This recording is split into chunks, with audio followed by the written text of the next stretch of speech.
রংপুরের কাউনিয়ায় বাস চাপায় এসএসসি পরীক্ষার্থী সহ একই পরিবারের ৩ জন নিহত হয়েছেন। মঙ্গলবার সকাল 9:15টার দিকে উপজেলা মহেশা গ্রামের জুম্মার নামক স্থানে এ দুর্ঘটনাটি ঘটে।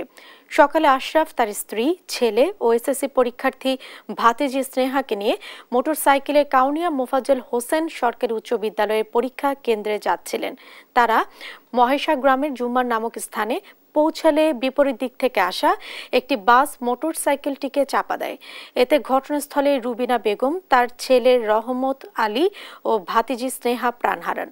আহত হন মোটরসাইকেল চালক আশরাফুজ্জামান। কাউনিয়া থানার অফিসার ওসি আব্দুল লতিফ জানান, বাস চালককে গ্রেফতারের চেষ্টা চলছে।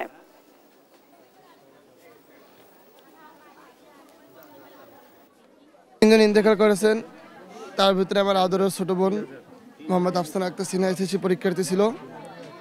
আজকে বাংলা দ্বিতীয় পত্র পরীক্ষা ছিল। তো আমরা চাচ্ছি যে এই যানবাহনগুলো যেভাবে চলাফেরা করে এটা জানি এই রুটে তারা জানি এই গতিতে না চলে, আর এই দুর্ঘটনার কবলে জানি মানুষ আর না পড়ে।